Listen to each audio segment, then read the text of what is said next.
Go for liftoff in T-minus 30. Stand by for further instructions, Minnesota Black Robe Regiment. Secondary guidance systems engaged.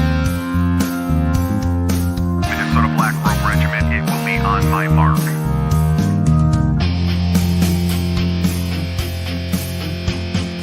All systems are a go. All systems are a go. Minnesota Black Robe Regiment, you are over the target. You are authorized to fire at will.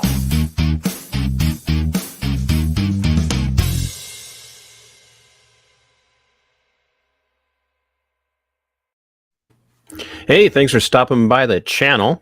If you don't know where you are by now, I probably should introduce myself, but most of you know who I am. It's Minnesota Black Robe Regiment, and this is not a normal live stream for a Friday night, but I had a guest who was willing to come on, and he was willing to come on quick. So we're going to get through the formalities real fast. Make sure you're checking out the merch, order coffee, buy merchandise. Remember, we got the 22-0 challenge going on right now. For everything that I sell, I'll be donating a portion of my proceeds to the 22-0 guys. And that's being matched by Juan from Right America Media and by Kim, he and his wife make my merchandise. And speaking of my merchandise, we've got these really cool slate cup holders, or excuse me, coasters, if you will. Literally slate. Listen to this. That is nice. They make phenomenal stuff. And so we've got these little etched key rings, for those of you that like things like that. And for those of you that a low ball is just not big enough, we now have mason jars. So now you can't see it as well, but those came out really sharp, and just a good close-up of the stainless steel shot glasses that they're doing as well. So we're working on the beanies. I got a friend that says he might be able to help us make those. And real quick, an update on the challenge, the 22-0 challenge. I'm working with Andrea from Twitter. She's baking cookies. So every time you buy cookies from her, she confirms the sale, and you order coffee from me, you get a discount on your coffee. And I still will give you some of the proceeds to 22-0. We need to help the vets. They need help, and the government, the state, most of you know I hate to refer to it as government, the state's not helping. We're about a quarter of the way to where I'd like to be for April. I'd like to be halfway to at least the $300 mark by the 15th of the month. So if you can order, please get that done. Once again, you're not just helping me, you're helping a whole series of vets. The vet that makes my coffee, me as a vet who sells the coffee, and then the vets down the road who are going to get the benefit of that money. So I am super excited to bring my guest on tonight. Buck is a very interesting voice. When I first heard of him, I checked out his podcast. He's on the same spectrum, but he was one thing and now he's another. And I'm going to let him tell us a little bit about that. And I might also ask him a little bit about music and playing the drums. He's played the drums for some people in some interesting places, of all things. And for someone that some of you would be like, he had a drummer at his event. So I'm going to bring him on if I can figure out how to get him back in here. Buck, thank you so much for coming on. Tell us a little bit about yourself, even if you have to start with how in the world did you end up going from being a drummer to a political commentator? Ooh, okay. We're gonna just get into it. No, so you play the drums though? I do. I would say I don't play them as often as I used to, but I've done it for. Let's see. I'm old now. I've done it for, golly, since I was 10. Man, that's old. Since 1987. So put it that way, and I did it for. I'm a firefighter, full-time job. And that with that schedule, it allows you to be off quite a bit, because if you take 1 or 2 shifts off, that's really ends up being about 2 weeks regular time. So yeah, I've gotten to tour all over the world, all over the US, playing drums with different bands. And the events of 2020 kind of allowed me to do a soft breakup with some of the psychotic left-wing musicians that I knew. And I also moved out of the city of Austin, where I played the most, I would say, to a small town about 30 minutes southeast. And so I've done some gigs in my small town. It's funny. This is one of those towns where Austin, the liberal policies cause it to become too expensive for a lot of people. So some musicians have also moved to this little town that I'm in. And some I'm friends with, and we've actually done some gigs locally. And that's, I appreciate doing that from time to time. But it's rare for me to think like I'm a drummer these days, because I'll play one gig a month, something like that, rather than I used to do at least one every weekend. So I heard you mention that, well, somebody else mentioned it. You played drums for a particular musician at a Ron Paul event. I did in 2008. We were in Minnesota. 2012 in St. Petersburg, Florida. I was with Jimmy Vaughn, and he's a blues musician, fairly well known. Certainly in Texas, he's really famous. Yeah. But his brother, of course, was Stevie Ray Vaughan, who's now passed away. He was known worldwide, but Jimmy's pretty well known too. And Jimmy was a big, big Ron Paul fan, and they became friends. The Texas connection, and Jimmy's regular band was not very political, and Jimmy knew myself and two of my best friends, an upright bass player and another guitar player. And I knew him I knew Jimmy from political things more so even than music. So we would always talk politics, and he said, "You guys want to come with me to do this Ron Paul thing? I don't want to get my regular band to do it because they're not into it. And I know you love Ron Paul, and I'd love to jam with you guys." And of course we all wanted to play with Jimmy. So it was quite, it was an experience. I will say it was my first both 8 and 12, long trips in a tour bus, like a real one, which was cool. And the one in 08 in Minnesota was the first time leaving a stadium in a limo and arriving at a small bar afterwards in the same limo. It was cool. It was neat to do stuff like that. So would you consider yourself mostly a blues guy, or was that kind of a change up for you? It wasn't too much of a change up. I was playing a lot of 50s and 60s music in general, rock and roll, country, and jazz and blues, all from like 40s to late 60s. And so some of the stuff I was doing already encompassed the blues stuff. And I was a big fan of the Fabulous Thunderbirds, which was Jimmy's first band. And so it wasn't too much of a stretch. No, good. So, because I'd be like, I sing in the shower, but my son is incredibly musically gifted. He denies it, but he is. He can pick up pretty much any bass and just like crank it out. And picks up bass. He'll pick up the bass, and I'm like, "Hey, play something by Rush." Okay, play something by Tool. Okay, and then he's playing Jaco Pastorius, and I'm like, "You're disgusting." Mm-hmm. That's just disgusting. You know who Jaco is, of course. Yes, and I know musicians that it's just like, yeah. I mean, I'm all I can do is play drums, but I'm friends with some of these guys that it's like, hey, what instrument would you just like to decide to be amazing at in one day? And it's that kind of. And then they are right. Yeah, like wow, that's and this is a kid who started out playing piano and pipe organ, and I'm like, he's composed arrangements of like classic hymns that have been premiered locally here by a world-renowned organist, and I'm just like, amazing. That's something. Really... Do something with that. Nah, I don't know if I want to. I'm like, yeah. You have all that talent, and you get to make a decision to not use it. That's good. Yeah, right. If you don't want to do it, you don't want to do it. My friend Therese says that you're not that old, and we appreciate your effort at the humility there, but most of us watching are drastically more advanced in years than you. Well, that is nice to hear. I'm a boss, you could call it, a lieutenant in my fire station, and I'm old compared to these youngsters that work for me. So I'm used to that environment. So I'm the old guy.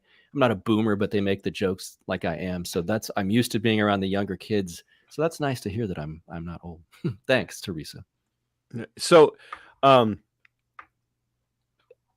just gonna flat out ask, like, so you going back into the early 20s or early 2000s hmm are linked into some pretty strong-minded libertarians who obviously are kind of running under a Republican banner, hmm mostly because the Libertarian Party in the United States has a very difficult time trying to figure out what it wants to be and how it's going to organize to do that.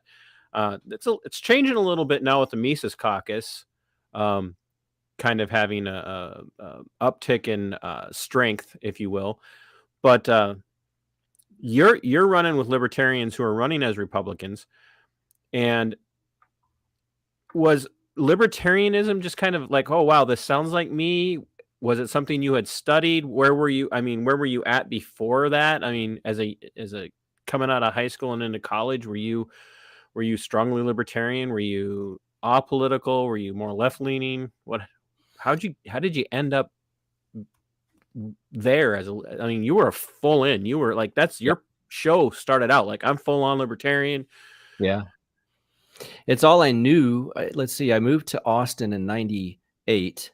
Prior to that, funny enough, and I'm okay saying this now, but I know this particular organization has gotten Tom Woods in some hot water, but I'm on his side of it because I know back in the day it was not a crazy organization. I was in the League of the South, called the Southern League back then. I was interested in secession, the politics of secession, states' rights, etc. Nullification. Tom was in it briefly, and these guys that hate him now are like, look, that was a Klan organization. It was not.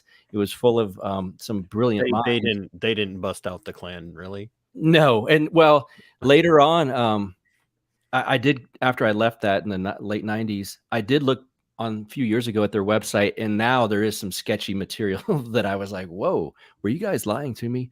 But anyway, so I was always, as a teenager and becoming an adult, into, I guess, dissident or kind of fringy, different politics, nothing particularly mainstream. And so then when I moved to Austin, Alex Jones was big here. He was on the FM radio talk show every day here. It's hard to imagine now in Austin, Texas, that Alex Jones would even be allowed on the radio, but he was. And I would listen to him all the time. And boy, you were fringe.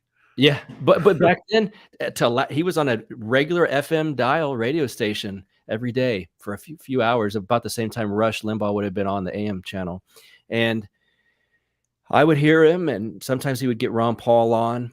And so I started hearing libertarian adjacent politics through that, I would say. And then right before the big election in 2000, somehow I came across a book by Harry Brown, who was running for president on the Libertarian ticket in 2000. And the book was called The Great Libertarian Offer. Basically, I read it, and I couldn't unsee the things I read. And I was like, whoa, finally, this makes sense. So I kind of went all in at that point. And I joined the Libertarian Party. I started going to local functions in Austin, Texas. 2004, again, Michael Badnarik, he was from Austin. He was on the ticket for the presidential ticket for the LP. So with him being from Austin, it was kind of a big deal. Like, oh my God, one of our own's on the LP ticket for president. And I keep in mind too, this is not a knock on anyone who's older now that thinks that LP is worth a shit. But I was in my 20s. So I thought, like, I kind of had starry eyes when I saw some of this stuff, like, wow, we can really make a difference. And then in 2008, when Ron Paul ran as a Republican, I went all in there, became a delegate in the Republican Party, did all of that kind of stuff. And obviously he didn't make it. I still say to this day, he was, that was some Bernie Clinton kind of stuff going on. Yeah, there. It kind of red pilled me, to be honest, because there was things I didn't know. You know, I knew the mainstream media had a slant towards it, but when I saw the way he was treated, it was eye-opening. Like, wow, this is like, we saw it again with Trump, but at the time I had never seen it with a candidate, and it was so obvious in 2008.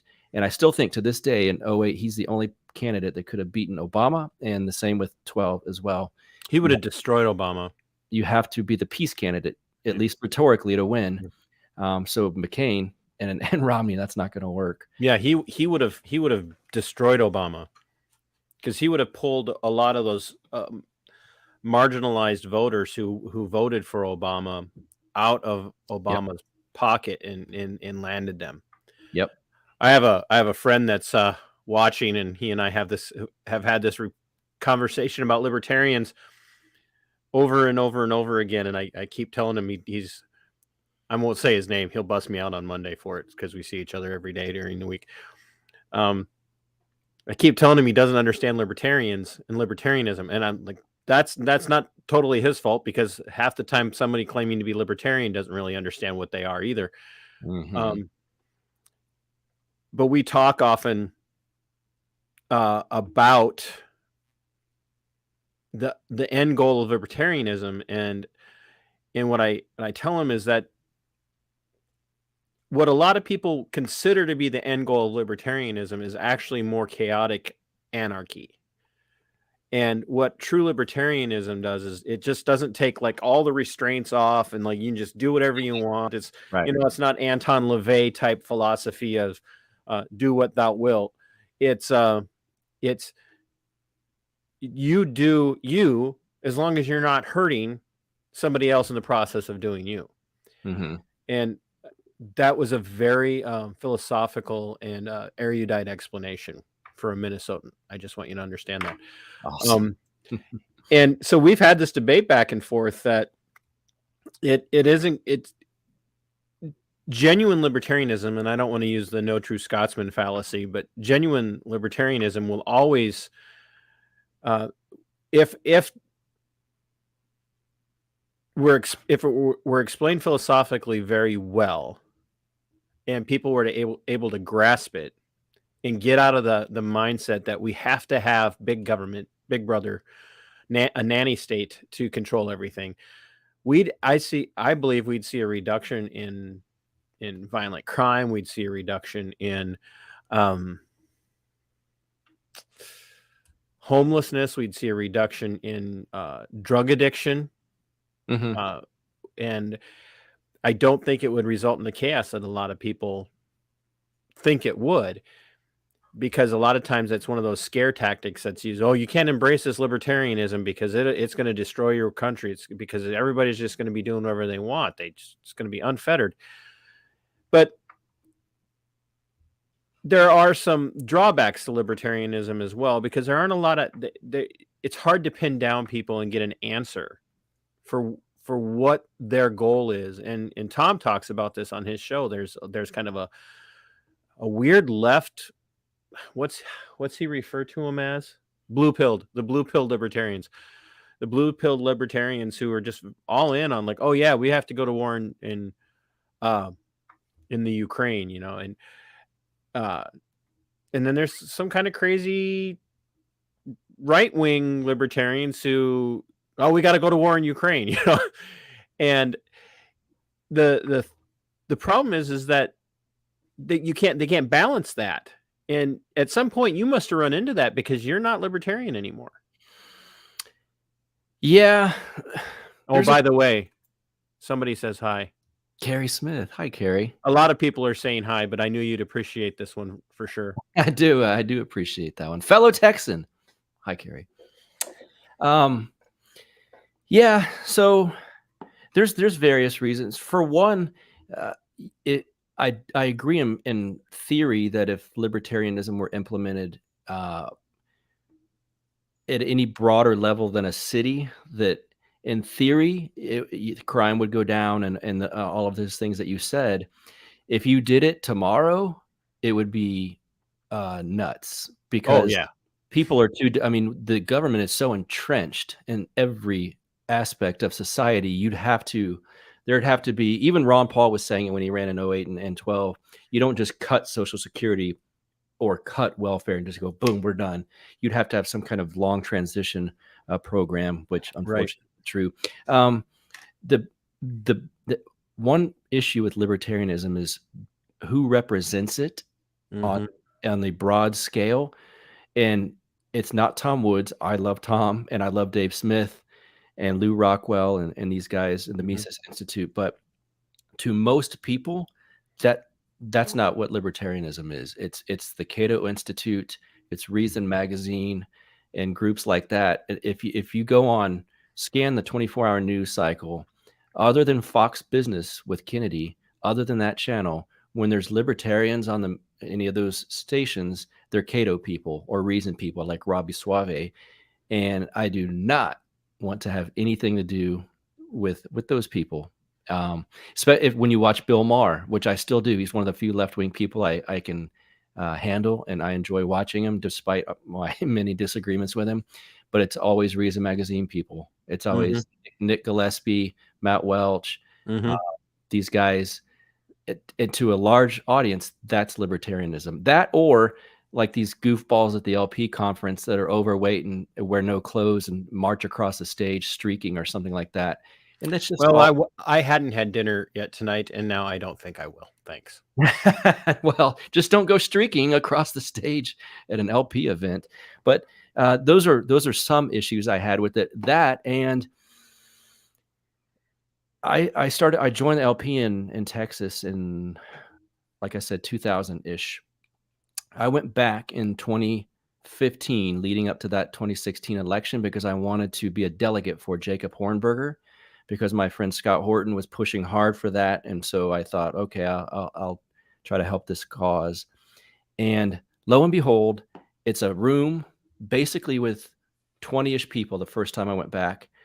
It was like the same people, just 15, 20 years older than the last time I saw them, 15 years old, or 10 to 15 years older than last time I saw them.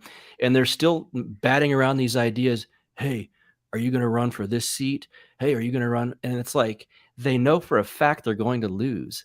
So for 15 years, they've been just at this irrelevant social club deciding who's going to run and lose this time around.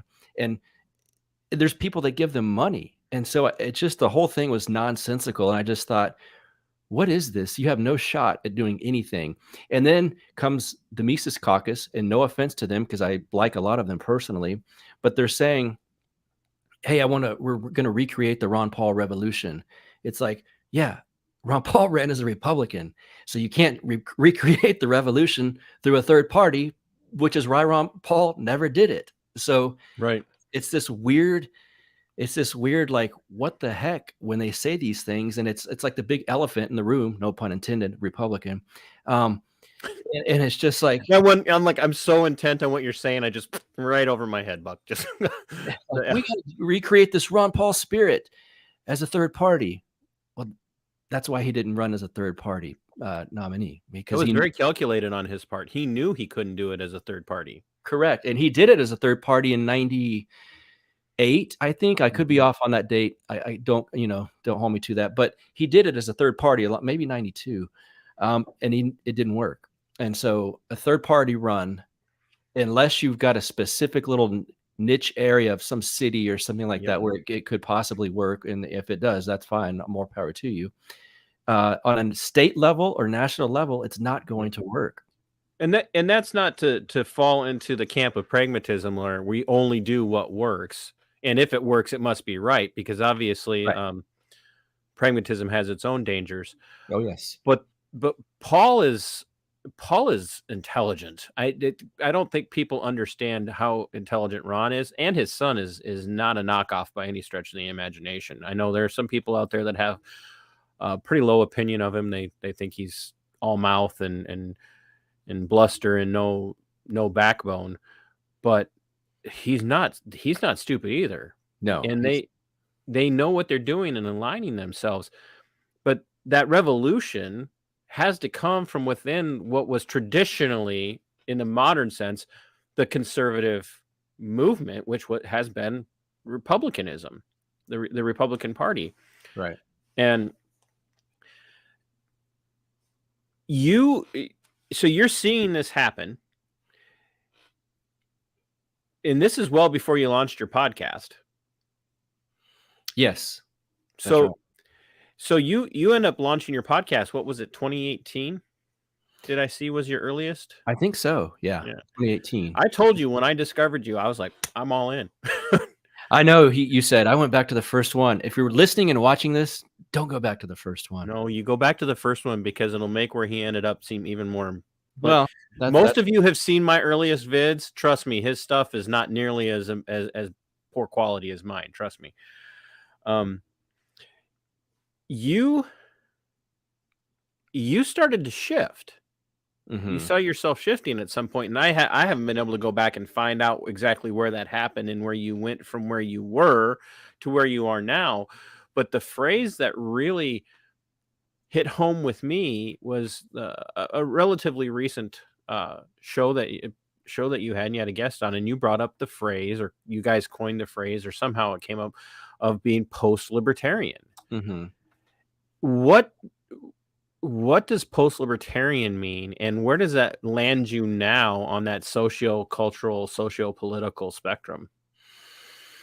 That is a good question, and it's asked often, and I never have a great answer. Here's one answer I can give you of what it means. Post-libertarianmoment.com. Post-libertarianmoment.com. A friend of mine, LB Muniz, who's in the camp now. And that was a phenomenal show. Thank you. There's a few. I did a live stream with several guys on there: Pete Quinones, Matt Erickson, Tho Bishop, I think. It's on my YouTube page. It's not on the podcast feed on Podcatcher because it was just a YouTube live stream. And I think it was called Post-Libertarian Roundtable. It's just this word that came up kind of organically. Pete Quinones used it. He got it. He thinks he got it from this neo-reactionary writer named Charlemagne. But he even said, I'm not sure why I used it. And Matt Erickson, my buddy who's got the King Pill show, he used it, but we're all friends. And so somehow it came up. It was not on purpose where we said we are post-libertarians. That's our new brand. It was just kind of weirdly organic. And then it became kind of a slur used against us because it ruffled a lot of feathers for whatever reason. Some people within the Mises caucus were super upset and calling, texting, yelling, "What are we doing? Why are we destroying this movement?" It's like, I'm not destroying anything. We're just discussing our politics, and we've had a bit of a shift over the last couple of years, as I think a lot of people have. And so we weren't libertarians per se, because none of us were happy with where that movement was going. And so someone said post-libertarian. So what does that mean? And my friend LB that wrote post-libertarianmoment.com, I think he says it's a moment in time rather than an actual label. It's that moment when you realize, well, for me, most people aren't libertarians, and most people don't want to be. And so that took me from the mindset of, if they can just hear our message, it'll really change their minds. And here I am in mid 2020 looking around, and there's people I know that I'm friends with that were saying, if you see anyone walk outside their house, call the cops. If you see someone without a mask, say something. One guy I knew, a musician I used to play with, said Austin should have drones flying over it, and if they see someone outside of their house, they should send the cops to arrest them. These were people that were also saying at the same time, defund the police, oddly enough. Pointing out liberal hypocrisy is a worthless endeavor. But so I started going, well, wait a second. They don't want to hear my message about being a libertarian. That's not going to change anyone's mind. It's certain it will change people's mind, but certainly not enough. And that's what I realized. Wait a second, this isn't working. And then when you realize, for the most part, the neoliberal left want us silenced and sometimes dead. I think we've all seen these celebrations of, oh, he wasn't wearing a mask, he got COVID and he died. Ha ha, anti-vaxxing loser, all of this stuff.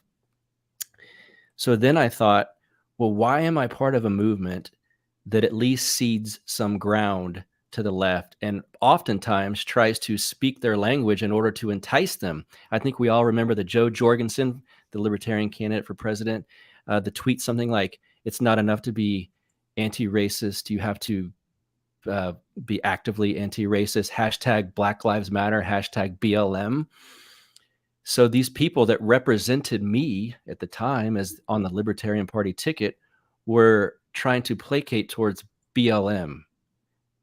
And as they're destroying property, which libertarians are supposed to be against, so it was just a whole mess. And so a handful of us, I suppose, kind of organically, and again, we were friends, so we were in chat groups and whatnot, just decided it felt like we were all at the same time headed into a different direction from libertarian party politics, basically.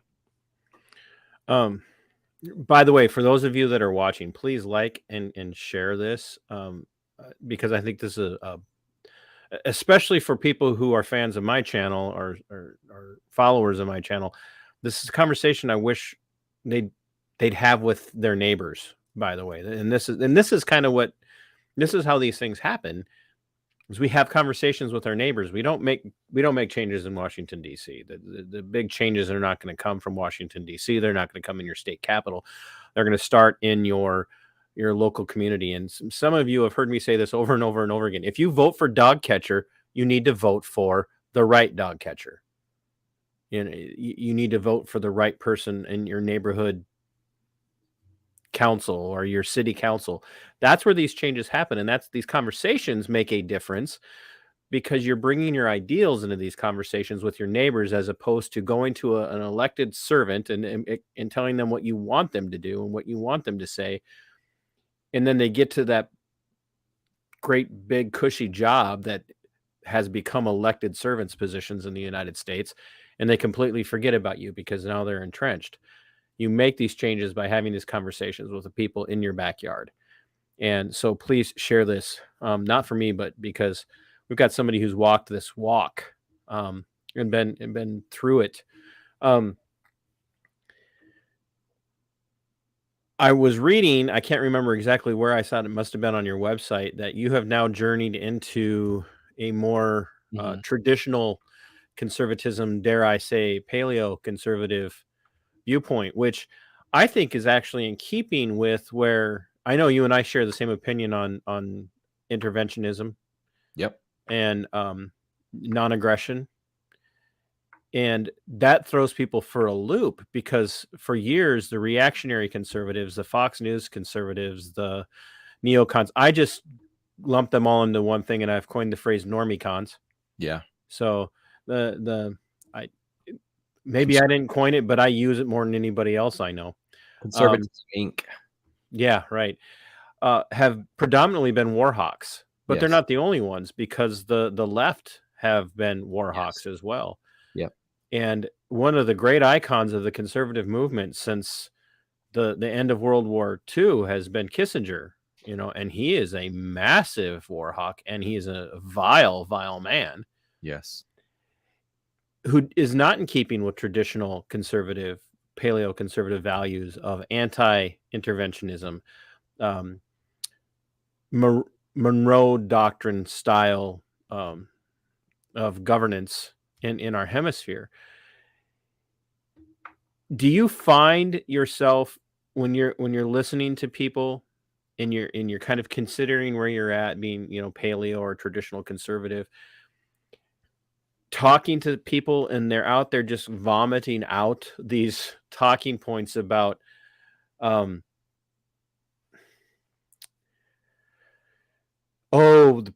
poor people of Ukraine, we need to go and we need to intervene, even if that means we put troops on the ground. We need to establish these no-fly zones.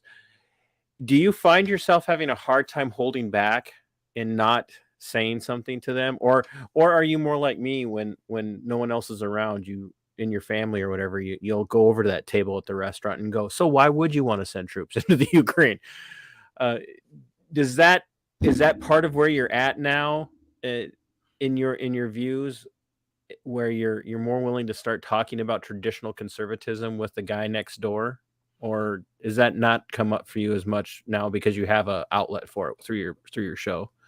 I think my wife is glad that I don't hear those kind of quotes around restaurants, but you should have heard. I watch Tucker Carlson every night, and I can't imagine why.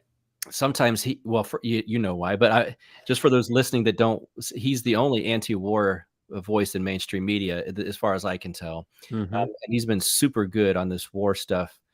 And he was playing these clips that, again, I don't watch the others. I don't watch Fox News outside of Tucker Carlson. I don't watch CNN for sure, and MSNBC. Well, you watch Kennedy, right? I do watch Fox Business, yeah, but I record her show, so I just watched that, yeah. and he's playing these clips from MSNBC and CNN that were literally just what you're saying. Well, we should have troops on the ground. And then I'm like yelling, like, cursing. Who is these, who are these assholes? And, every time it's like, then go yourself. If you're so worried about it and you think you're so tough, Adam Kissinger or whatever his name is out there, why don't you go up there and get a gun and go fight? But you won't do that. Because it's easier to send somebody else's baby Certainly off to war. Yeah. And he's not paying for it. Well, yeah, disgusting. Yeah. And luckily I don't hear normal people talk like that very often. And your friend Therese said the left is now more warhawks than anyone. I agree with that. Neocons came from the left. They were Trotskyites originally. Bill Kristol, his dad, Irving Kristol, that was from the Trotskyite tradition. And from where I sit, they are from the left. And neocons too, a lot of them voted for Biden, the vocal neocons that we've all still hate and know. Right, because they were never Trumpers in a viral way. And this is coming from a guy who in 2016, if you hang up on me at this point, I can understand, but I didn't vote for Trump in 2016. I didn't either in 2016. I voted for Gary Johnson. Okay, we can continue our burgeoning friendship. Yes. I get to walk up to people and go, I know Buck Johnson, and they're going to be like, Buck Owens, didn't he play in Nashville? Yeah, I can play Buck Owens music. No, so I had this experience 2 weeks ago tonight, actually. It was last Friday. Took the family out for dinner, and we're in just this little tiny hole in the wall. We love mom and pop bar and grill places. I'd rather go there than anywhere else. So we drove about 20 miles to this place that we just love, and it was packed, and we're sitting there at the table, and the table next to us is loud. It's just Midwestern, Southeast Minnesota, loud neighbor mentality. And they're talking about Ukraine and how horrible everything is. And don't get me wrong, I empathize with the innocent civilian people of the Ukraine. I hate to see what's happening to them. I also hate to see what the United States is doing to the people of Russia. Mm-hmm. And I'm going to get emotional thinking about it because it just makes me so mad. But this gal said, well, Bob, and I'm going to you're a vet. What do you think we should do? And he goes, well, if I could, and I mean, we're talking Vietnam era vet. So he's an older guy. If I could, I'd strap everything on and I'd go over there and I'd fight right alongside of him right now. That's our job as Americans. And it broke my heart because he fought in the war that was fought for the same reason people are trying to get us embroiled in the Ukraine. And imperialistic leftists, really, expansionism. Yep, that's exactly of our way of life. You will have our way of life whether you like it or not. Yeah, and they do the same thing. They do the same thing at home to us. So they like doing it abroad as well. Liberal internationalists, liberal interventionists, elites. They're doing the same thing to us at home. Live my way or I'll squash you. Get a vax or you can't go in a building. This is their way of doing it overseas. I ended up just trying to tune them out, which of course is not easy to do in our neck of the woods. People are loud, and it went on and it went on and it went on. And I looked over and I said, hey, I got an inroad. I said, hey, sir, I'm a vet too. I was with the 82nd Airborne Division, and I want to thank you for your service. My uncle served in Vietnam, and that was an ugly time. And I know you guys didn't get a lot of respect coming back. Can I buy you a beer? And I bought him a beer, went up and got it and brought it back to him. And I just set it down and I said, thank you for being willing to fight in an ugly war. And I turned around and I sat down. But as I was leaving, I was able to walk up to the gal who had asked him the question about what he would do. And I said, I think you asked a good question, but there is a better question, is why are we even seeing this happen? And I pointed her to your show, and to Scott Mm-hmm. and to Tom, and I said, look these guys up, and also to part of the problem, and I said, look these guys up and listen to everything that they have to say about what's going on in Ukraine. I said, I think it might change your perspective. And it's the reason I'm bringing this up is because that's all we're talking about right now. We're not talking about the coup regime, and that's how we refer to that particular. I'm sure you've heard it in the vernacular.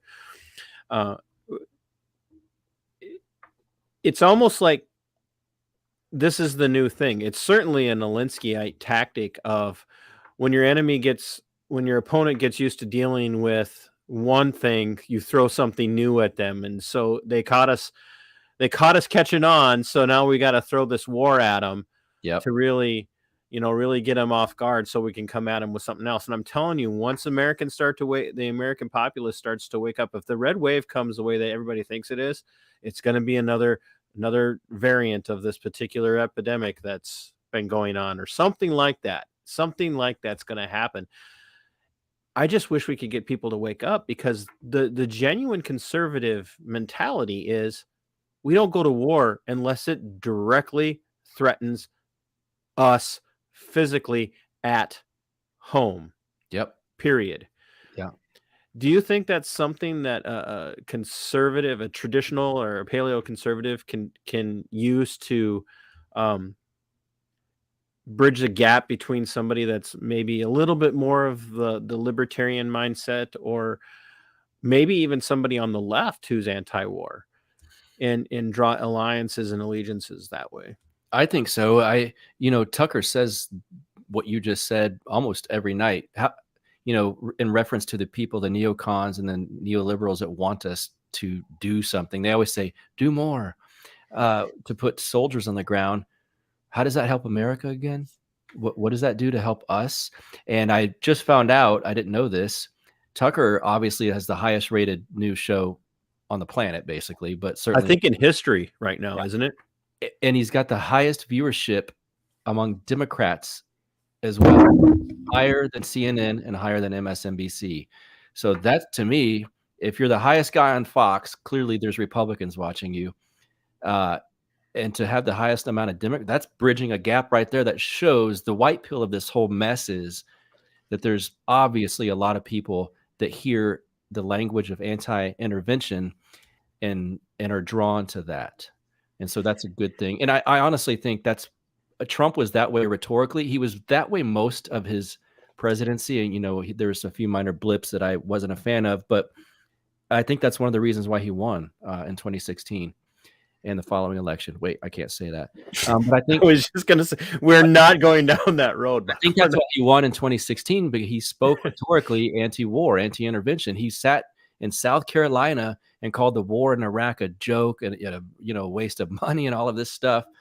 So it caught on with the right, and now that we've got, it's just nuts. Like the neocons are back home on the left, and to see all of a sudden now Hannity is crappy. He's terrible on this. He's back. He basically is parroting everything CNN says, and so Hannity might as well go work alongside Rachel Maddow, because they're all saying the same thing now. But luckily, Tucker Carlson. Oh, how dare you! Hannity is a constitutional conservative. Yeah, he's even comes complete with a CIA pin on his lapel, if you'll notice. And the other night he had on Sean Penn, obviously a CIA guy as well. And you have Sean Hannity and Sean Penn on the same network, two mortal enemies, pretend mortal enemies at 5 years ago, probably. And here they are basically wanting United States troops to help fight this war. It's nuts, but that's pure CIA propaganda, by the way. But the white and just so you know, just Buck is not there's no tinfoil that I can see anywhere on his windows. I don't think he's I've got some friends that are hardcore conspiracy guys, and sometimes I'm like, my God, give it a rest.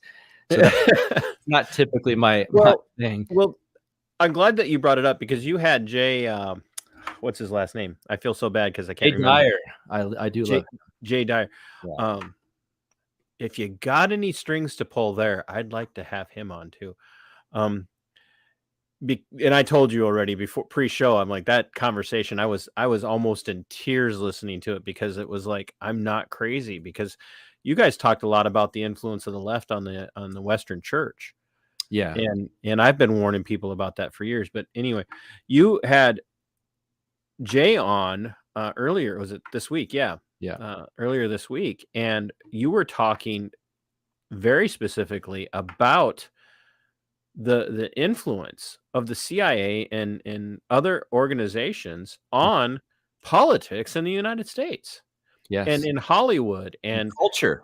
culture, and how we've been duped. We've just been duped. And everyone's like, oh, there's tinfoil. I had a guy that always accuses me of having tinfoil line my stocking cap. And it's just people have to wake up. It's not a conspiracy theory. It's a fact. It's a conspiracy fact that they have been controlling culture through their allies in media, whatever level of media you want to, whether it be news media, print journalism, movies, Yeah. Hollywood. And I'm not telling people don't watch movies, for the love of Pete. Right. But just be aware of what's happening to what Correct. they're trying to do to you. Yeah. Watch them like I watch Bill Maher. You can watch something, know what it is without like getting sucked in. I watch professional wrestling. Yes, I understand it's scripted and staged and all this stuff. I'm just watching it to be entertained. But if you can look at things like that generally, that's very helpful. Look at things with a skeptical eye and kind of know a lot of what you see is being controlled. Again, Sean Hannity's got a CIA pin on his lapel. So this is not some kind of weird, kooky conspiracy. So just for those people, because like I haven't watched Fox for a very, very long time. I mean, I'd like to watch Tucker, but my cable company is not cooperating with fixing my TiVo box. But anyway, explain what you mean when you say he has a CIA pin on his lapel, because people are going to hear that and go, what on earth are you talking about? Maybe I can Google it here. Hold on. CIA. I mean, he's got their little emblem on his suit jacket that he wears every night. Well, but I'm going to play devil's advocate here because I'm good at this. But Buck, he's just in support of that intelligence agency doing the work of defending the American people. Well, if you believe that, then again, Monday Night Raw is a very fun, realistic fighting show on the USA Network. You mean you would put there? So there it is. Yeah, there it is. Yeah, there it is. Now, ask yourself if you think Ron Paul would wear that, or Tom Woods. I suspect no. So, or Tucker. Or Tucker, although I believe Tucker's dad had some kind of position in an intelligence agency, which I don't love that fact. But which might be why Tucker is the way he is. It might be because he knows. I've interviewed people who's, well, if you know Mencius Mulbug, I've not interviewed him, Curtis Yarvin, but his dad worked for his whole life for the State Department. And that's why Curtis Yarvin is the way he is, because he saw it, state power from the inside, and now knows exactly how it works. It doesn't mean he likes it or is part of it now. So there is that factor out there. Yeah. But again, for those who are playing devil's advocate that, yeah, he's got the pin on his lapel, that doesn't mean he works for him. Okay. But ask yourself, if he did work for the CIA and the CIA said, will you please put out our talking points that represent us, the Pentagon and the State Department, for this Ukraine-Russia scandal, what different would he be doing than what he is doing? Right. He might as well, if he doesn't work for them, yet he repeats all the stuff they'd like him to say and wears the pin. I don't know. Maybe he works for free for them. I think we saw plenty of people during the COVID regime, the COOF regime. Your neighbors often would work for the state for free. They'd be arms of the state. Hey, he went outside. Oh my God, had got a big gathering at his house. Hey, they're not wearing a mask. They're effectively working for the state at that point. Carrie introduced me to a book, Ordinary Men, about Nazi military police reserve battalion during World War II, actually just prior to the full-fledged onset of World War II. And when you go through that book, what you realize is that these were ordinary men. They weren't Nazis. They Right. weren't brown shirts. They were just reserve cops who got called up to military duty, who committed some of the worst atrocities in the history of the world. And I'm not a Holocaust denier. That it happened. I mean, I met men who were there. But if you think for a minute that you can't be sucked into doing whatever the propaganda wants you to do, you've already been duped. You've already been duped, because if you don't think you can do it, then you're not going to be on guard, and you will do it. And a guy like Hannity, even if he isn't working for the CIA, which I know it sounds completely crazy, he's parroting their talking points. Yes. He's parroting the regime's talking points. I mean, here's a guy who swears up and down he can't stand Biden. Spends half of his show ripping apart Biden's administration, and frankly, it deserves to be ripped apart. But then turns around and says everything that the Biden administration is saying about the Ukraine, without pointing out the fact that we're in this position because we created this mess through our interventionism. And I keep coming back to this because for me, and I don't know how you feel about this, but for me, it's interventionism is not the problem in and of itself. It is a symptom of a bigger problem, which is the laziness of the people of our republic. And it was, I believe it was de Tocqueville who said in the American Democracy that when the people can learn that they can, and I'm paraphrasing, of course, vote for themselves comfort from the largesse of the treasury, Yes. they will do so. And that's where we're at. 200 and some years of the people realizing the more government I vote for, the better my life will be, because it'll be easier. And it makes you subject to all sorts of propaganda. And we're seeing this play out with what was it? Radio stations today are begging the government for money to be able to stay on the air. Wow. So when I say that this bigger issue in a place like Ukraine, it comes from where we're at in the United States, it's because we've given over this power and we've told them, just take care of us. We don't care what you do. Yeah, that's right. The same happened with COVID. The whole COOF, and and I apologize for keep bringing it up, but that was the 2020 and 2021 were so eye-opening for me. They were test runs, but you had many people totally fine, not only totally fine with staying home and not working and collecting a check for doing nothing, but promoting that's how life should be. So Netflix goes, all of the mega corporations of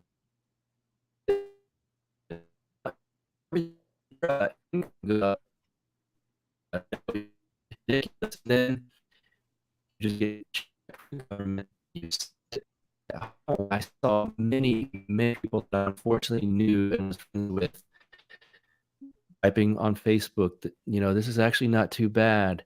And then when people, we were only closed down 6 weeks in Texas, which it's 6 weeks too many, but I realize it's a lot less than many states. And boy, when after that 6 week mark, when he said we can open, I saw so many people. Oh my God, he's trying to kill us. Oh my God. Nuts. I never thought prior to that you would see so many people so willing to do literally nothing and pretend that there's some kind of soldier fighting a war. It's crazy. Oh yeah, and it was war footing language was used. Yeah. Was used. Yes. I mean, the Defense Production Act was Yep. authorized for this. Yep. What? But Yep. that's because we make everything a war in the United States. We have the war on drugs, we have the war on poverty, we have the war on just name it. We have the war on hate, the war on protecting the environment, everything. So when something like that comes along, they use that war language because it stirs up in people this desire for self-sacrifice. Yes, and we're already in a modern world that's so flimsy and thin with nothing beneath it that virtue signaling, as we all know, is the big thing now. Say something, that means you did something. In fact, on the other side of it, if you say something, that's you're harming me. So words mean everything now. Words, words, words. And all it takes is I'm going to say words about I wear a mask, you wear a damn mask, I stayed home. All of this stuff, that was the new way that this society fights their own wars. It was just nuts. And again, they're doing it, of course, with Ukraine. We should do more. We should do more. Not me. We. It's all just words. It's really flimsy and thin. But that's unfortunately where we're at right now. Do you? Boy, this is gonna. I'm almost afraid to ask because I want you to answer honestly, but there's so many people out there that are black pilled right now, and there are people who are all for the great divorce. They're like, that's just everybody move to Texas and call it done. We're just Come on, guys. yeah, come on down. Like, but do you think that is there hope in all of this? Do you think that people are starting to see through the veneer of what's happening? And well, I just had an exchange, and I'll ask it through this. I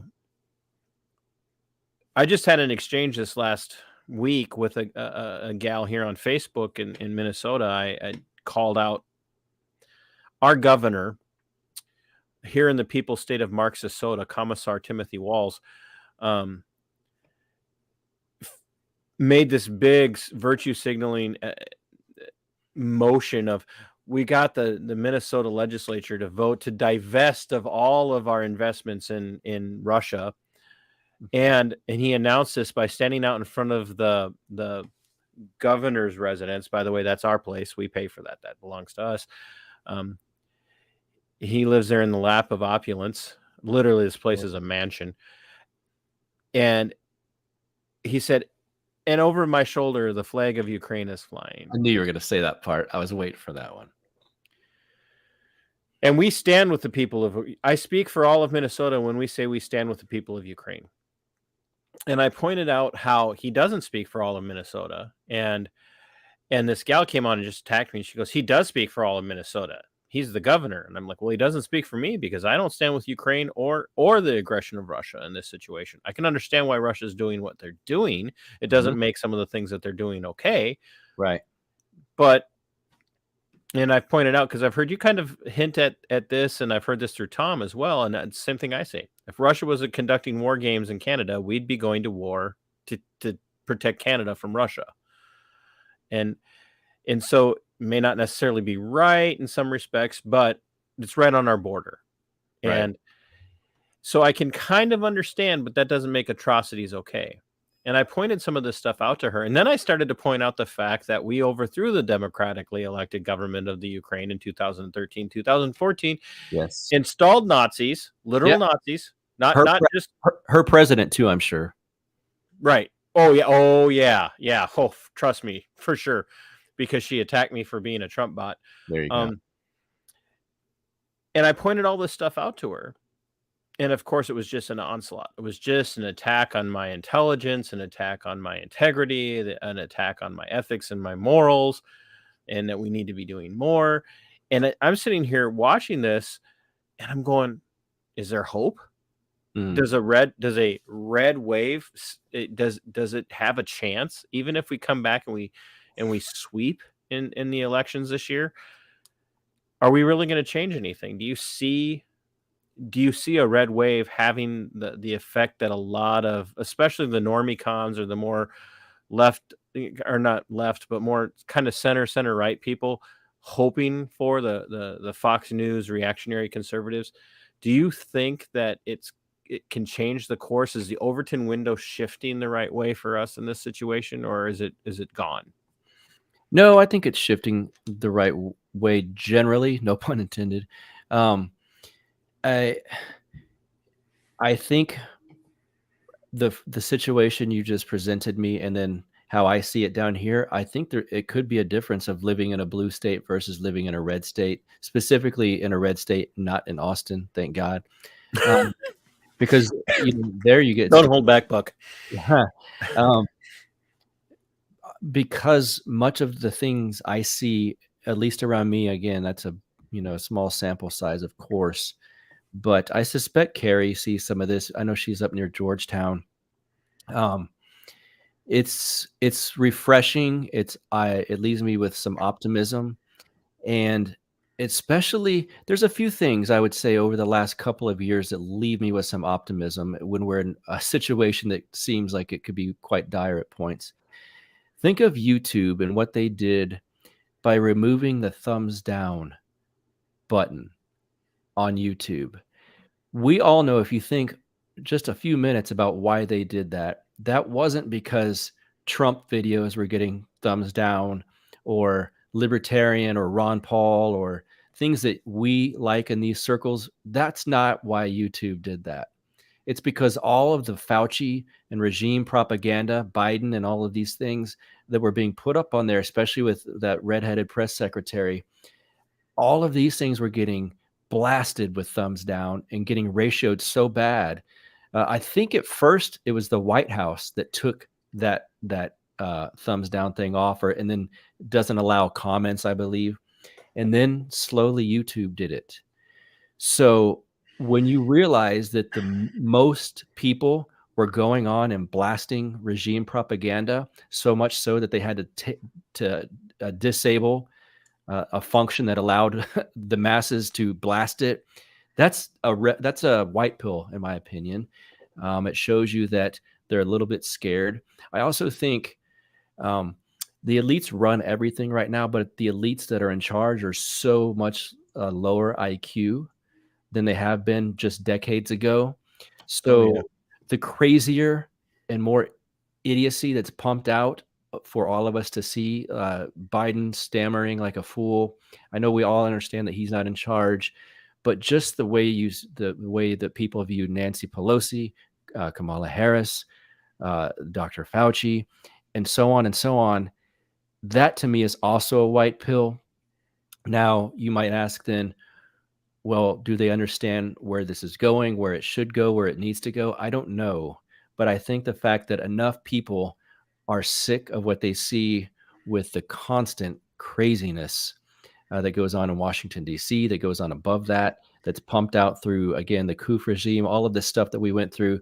That was terrible in 2020 and 2021, and it's still terrible in some places, I understand. But there are so many silver linings to what happened. It drove a lot of us towards Christianity, which I think is good.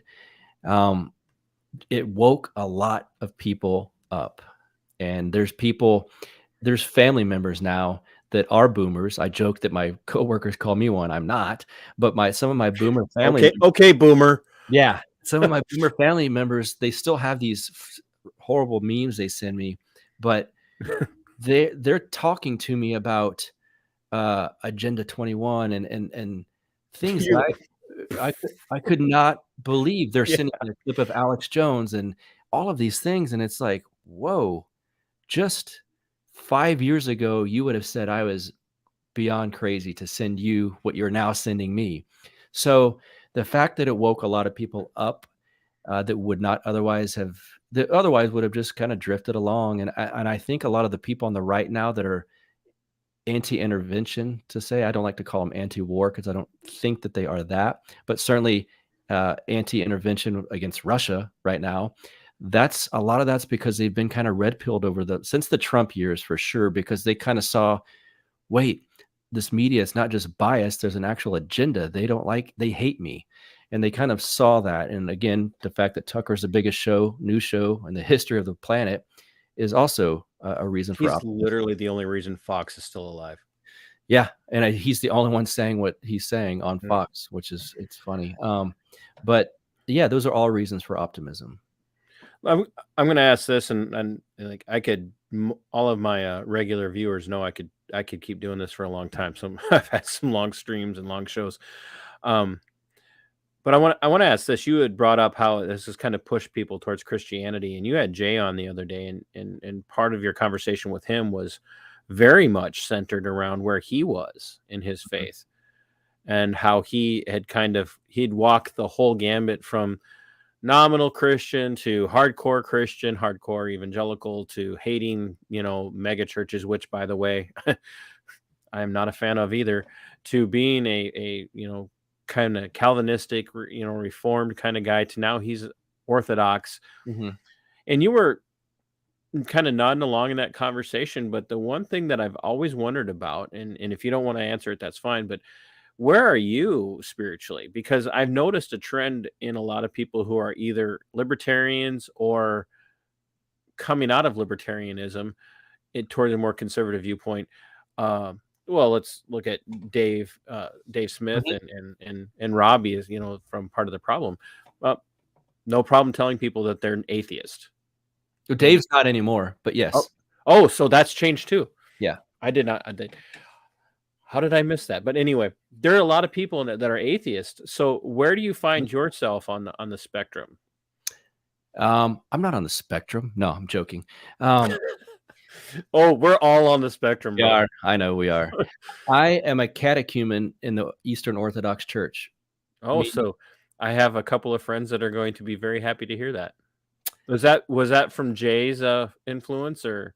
No, but he helps me. It wasn't from Jay, but I became a fan of his because of that. And his show in general is perfect mixing of everything that I like, from his orthodoxy to his politics. And I don't want to get your show flagged or anything, but some of the stuff he talks about other than religion.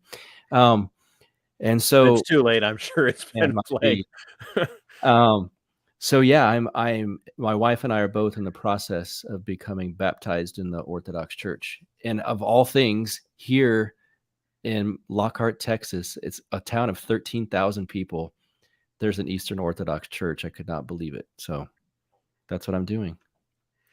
Man, I've had Roman Catholics on here. I've had Pentecostals on here. Now I've had an Eastern Orthodox. My channel is just going to burn down. I just like, I don't know what to. Like, I'm a Reformed Calvinistic Baptist going to a Presbyterian church. Sometimes I walk in, I don't even know if the building's going to make it through the entire service with me standing in there. And I've even, once in a while, I'll raise my hand in worship, and people next to me go, "We don't do that here." So, where were you before? I don't want to say drifting, but before being a catechumen in the Eastern Orthodox, where were you before spiritually? So it's interesting. It's been a funny journey. I hate that term, but it is what it is. It is a journey. I grew up non-denominational Christian. And the reason I asked Jay about the mega church thing is because I went to one. I went to, I'm sure some of your listeners are familiar with John Hagee. He was in San Antonio, still is. I went to Cornerstone, John Hagee's church, when I was a teenager, I guess. And it was big. And I at the time, I liked he was literally the Bible thumper, yelling and all of this kind of stuff. And then I phased out of that in my 20s when I was young, single, living in Austin. Believe it or not, I started to get into all kinds of wild things. No. And, I was a Reason magazine libertarian, so live and let live. And I certainly lived. And then I guess I drifted into what I would say was atheism, agnosticism, something like that. I don't think you can really be atheist because you don't know. So technically, I suppose it's agnostic. And over 2020, 2021, I started talking to people and on the show, and then outside of the show, and Eastern Orthodoxy kept coming up, and I had Vin Armani. I've had him on my show a few times. He's now goes by Cyprian, I believe is his baptized name. He's Eastern Orthodox, and we started talking about it on the show, and then off air we talked more about it. And he said, read this book by Father Seraphim Rose called Nihilism. And reading that the first time was like the first time 8 to 10 years prior, the first time I read Rothbard or Hoppe, where you're like, oh my God, this is like it changed everything. So that's how it was reading Nihilism by Father Seraphim Rose. And then randomly I discovered, of all things, there's an Orthodox church in this small town, and I kept driving by it and looking at it, and I was scared to go in. I was like, it's so old traditions. I don't understand it. I don't want to insult what they have going on. And so random, a member of that church happened to follow me on Twitter because he was into the same politics that I have, and wrote me privately on Twitter and said, I've heard you say that you live in Lockhart. I would like to invite you to the Orthodox church there that I'm a part of. And I was like, what? How random is this? And I told that to Vin Armani, and he's like, brother, this is not random. This is God speaking. And so I went, and now I'm a catechumen there. And it's been amazing. The priest, my priest, spiritual father, is on one of my episodes, Father Ignatius. So you guys check that episode out if you want to. No, absolutely. And that's why we have the Counterflow website on there. And for those of my more reformed Calvinistic friends, I will tell you this, like, I know there are some vast differences on some things, but I do know that I have met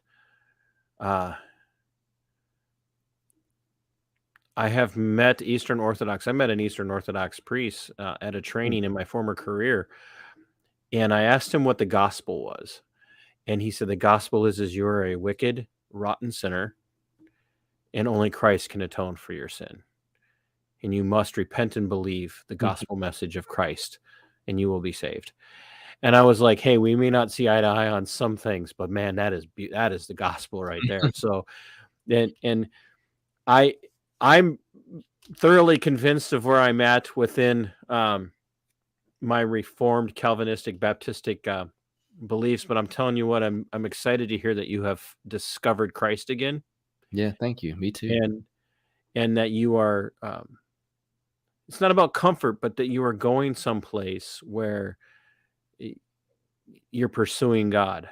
And and it was nice to hear you say that all of this has in your perspective at least driven you back that direction.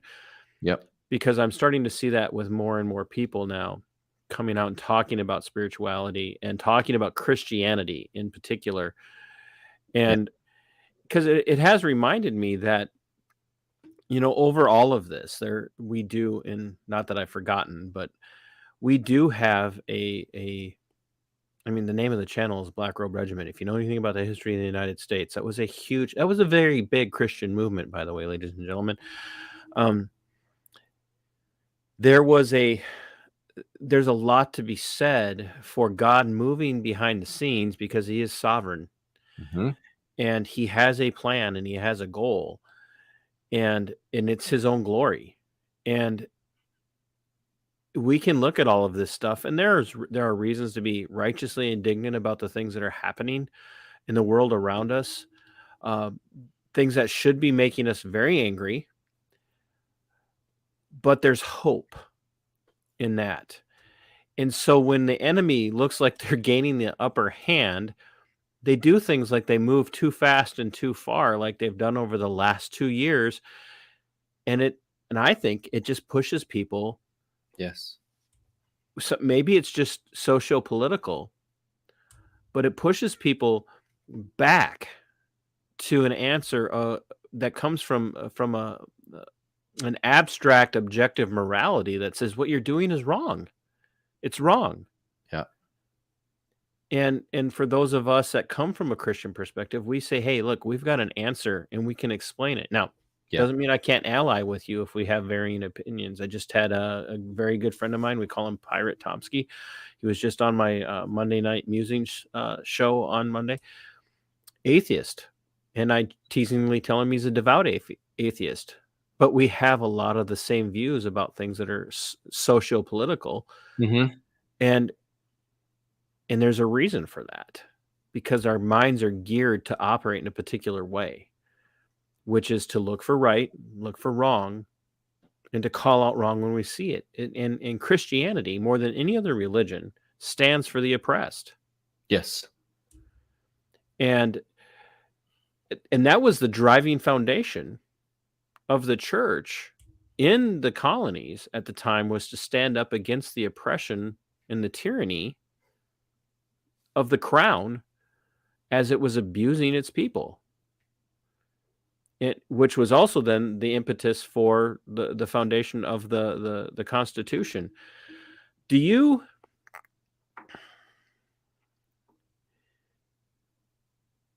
think at this time that regardless of the outcome of the elections in the fall, that resurgence of traditional Americanism has gained enough of a foothold now that maybe the church, whether you're Eastern Orthodox or Russian Orthodox or Protestant, I know Jay would say, yeah, the Protestants are done, but Protestant, but not like your worthless Protestantism that says like, I'm just here to be entertained. But Yeah. do you think that we've seen enough of an awakening that the church and other people who have more of a traditional conservative viewpoint are going to be able to carry that momentum forward in their local influence? Not yet. Because you say, have we seen enough of a resurgence? No, but do I think that it is headed in the right direction? Yes. And I think what will be interesting also about the elections later this year is to see the effects that the soft secession will have. And by that, I mean all of the Californians. We joke here in Texas, like, oh my God, all these idiots from California are moving here. It's often not the idiots from California that are moving here. Those are who stay in California. Now, I know there's exceptions, obviously, but everyone in my wife's family that lived in California now lives here, and they're all good. They're all the good ones. And so I think, and someone else told me, boy, I was talking to a political analyst guy on my show, and I can't remember who, but he said the reason that Beto lost against Ted Cruz was the influx of conservatives from California, that they've done breakdowns on the election. And that was several years ago now. But Really? So you think that influx, unlike other states, so like I used to live in Montana, and Montana saw an influx of leftists into Montana from places like California. You think Texas is seeing an influx of conservatives? Yes, and so is Florida. Really? And an outflux of lefties, at least in Florida. Now, in Texas, we'll see. But I love things like, and I realize this rubs some libertarians the wrong way, but like the abortion bill that we have in Texas, and this thing in Florida about the. I know where you're going, because Joshua Slocum's been talking about it a lot. I won't even say what the lefties call it, but sadly enough, off the top of my head, I only know that stupid phrase that is actually not that. Don't say that word, Bill. But there's people advertising that they're moving to New York, and it's like, yes, now you understand what we want. Thank you, and please do that. So I think that optimistically, I think that we will see a growth in red voters in Texas and Florida, and probably Arizona, certainly, and Oklahoma. They're passing a few things up there now that I'm like, wow. Oklahoma's been hardcore for a while, and they're really going now. And so, I think 2022 elections will kind of show if I'm right or wrong. I know it's going to show if I'm right or wrong. And I lean towards it showing that there's more, that Texas will be going more red than it used to be. So then to back up and answer your question initially is, we're not there yet, but I think certainly we're trending in the right direction. And unfortunately, and maybe this is a kind of a biblical thing, it's taking very bad circumstances for us to end up in a better spot. There's the old I don't want to say old because I've been doing some research on the etymology of the statement, but soft, hard times, Yeah, oh yeah, build hard men, and yeah, hard men, and soft men, and on and on and on. We're full of soft men right now, yes, and in that those soft men have built a hard time for us, yep. and I think we're going to see a resurgence of hard men. And not because of Viagra. I honestly, Oh no, that was bad. no, that was such a you must be a dad. That was such a dad joke. It was. I'm trying to be a dad. That's what my Mm. friends at work tell me too. You're not even a dad, and all your jokes are dad jokes. And strangely enough, because I've had several friends up here that I've interviewed, one who's actually gone to jail, been imprisoned for refusing to follow government edicts, but I'm starting to see that the women have stepped up. I think oftentimes in judgment of the weakness of men. Yes, But they've had to. yeah, they've had to, because men have been so pacified. Yep. And that's not the word I wanted to use, but Yeah.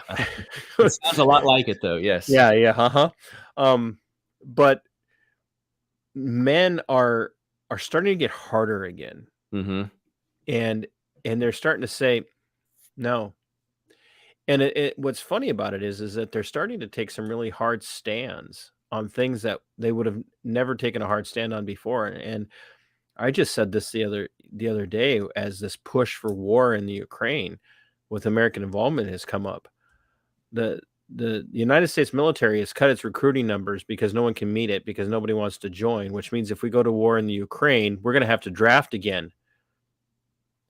And I flat out said, I will do violence to anyone who comes to try and take my son. Yeah. That would be a common sentiment, I suspect.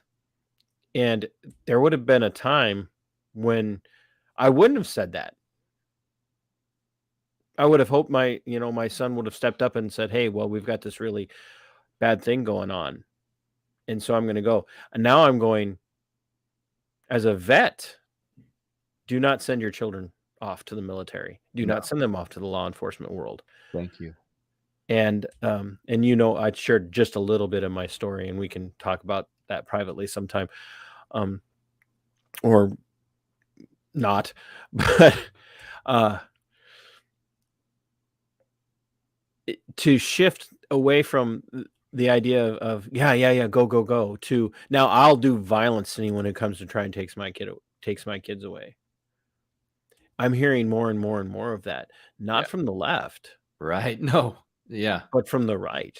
Yep. I think there's a sea change coming. I do too. So, any parting thoughts? Because I've taken up plenty of your time, an hour and a half of your time plus. Anything that you would like my audience to know? Any people you think they should listen to? Any people besides? Obviously, I want everybody to go and find you on whatever podcast catcher they use, Mhm. and to follow you on YouTube until YouTube has had enough of both of us. Mhm. But you've been around for a while, but I want people to hear what you have to say. But besides self-promotion, what would you like my audience to hear? Who should they listen to? Who should they be watching? Dang, that is a good question. Besides me, of course, and yourself. Yeah, I mean, is there anything else other than us worth promoting? Well, yes.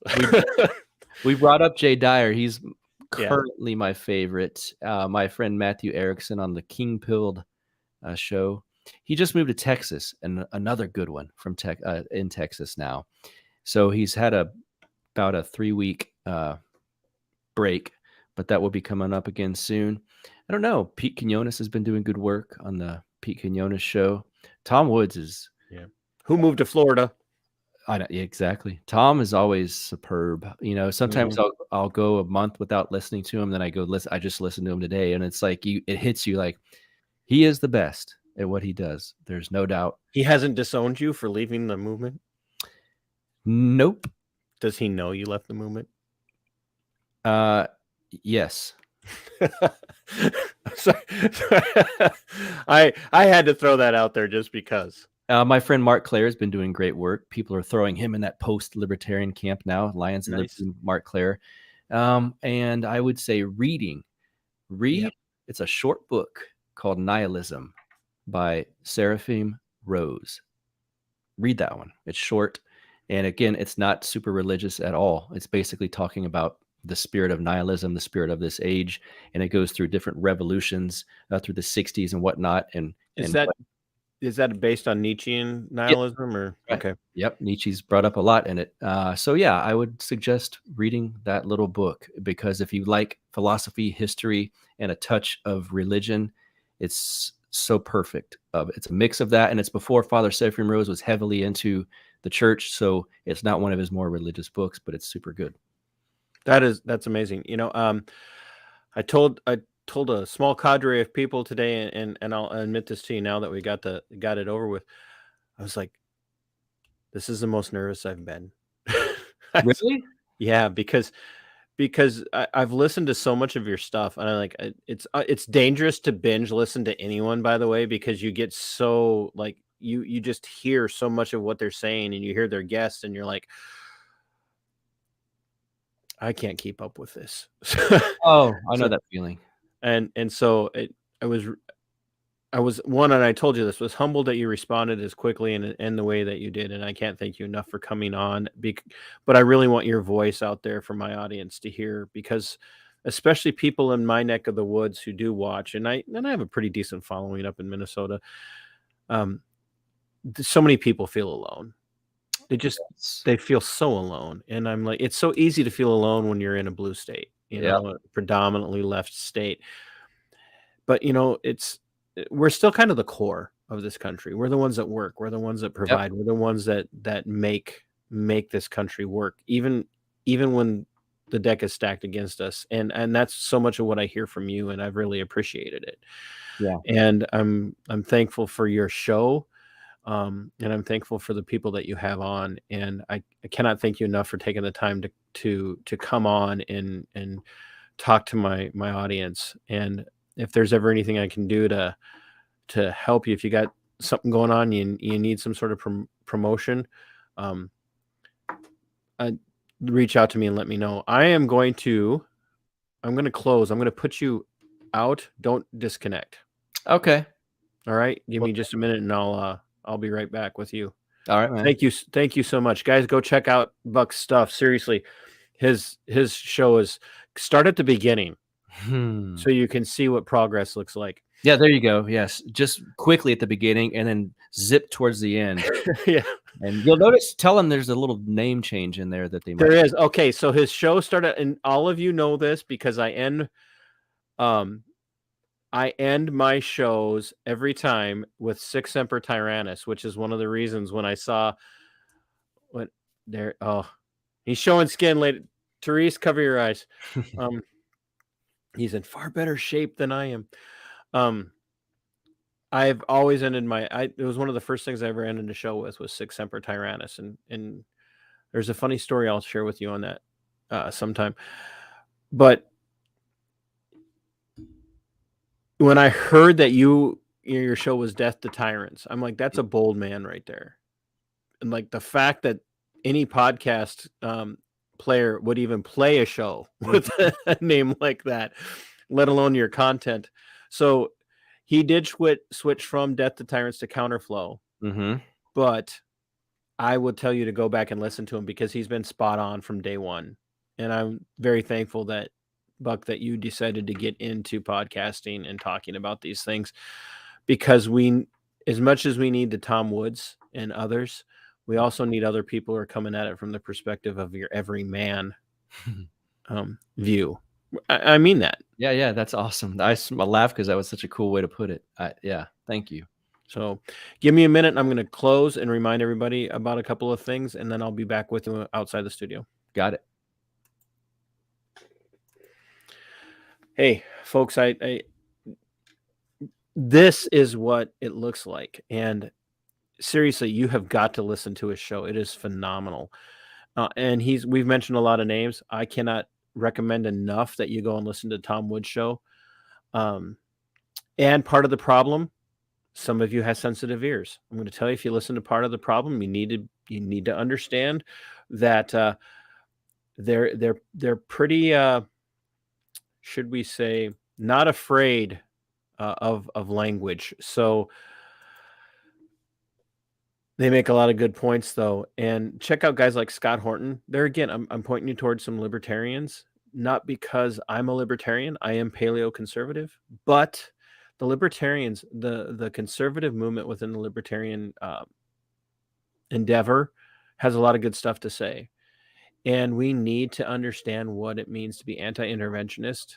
And we need to get back to that. We need to get back to being Americans. And that's not a nationalism per se. It is a understanding that for us to preserve our republic, we have to care about us. And until we fix what's happening here in our republic with our public servants, nothing's ever going to change. We can't fix anything in the world at all until we fix what's happening here. And it starts with you locally.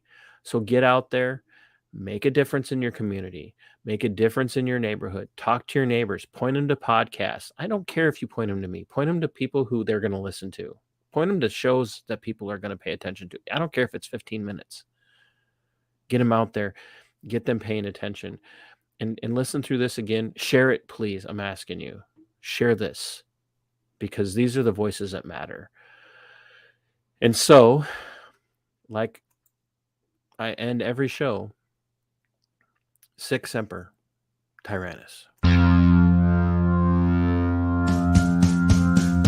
are going for liftoff in T-minus 30. Stand by for further instructions, Minnesota Black Robe Regiment. Secondary guidance systems engaged. Minnesota Black Robe Regiment, it will be on my mark.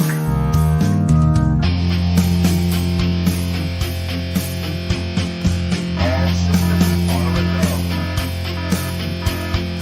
All systems are a go. Minnesota Black Robe Regiment, you are over the target. You are authorized to fire at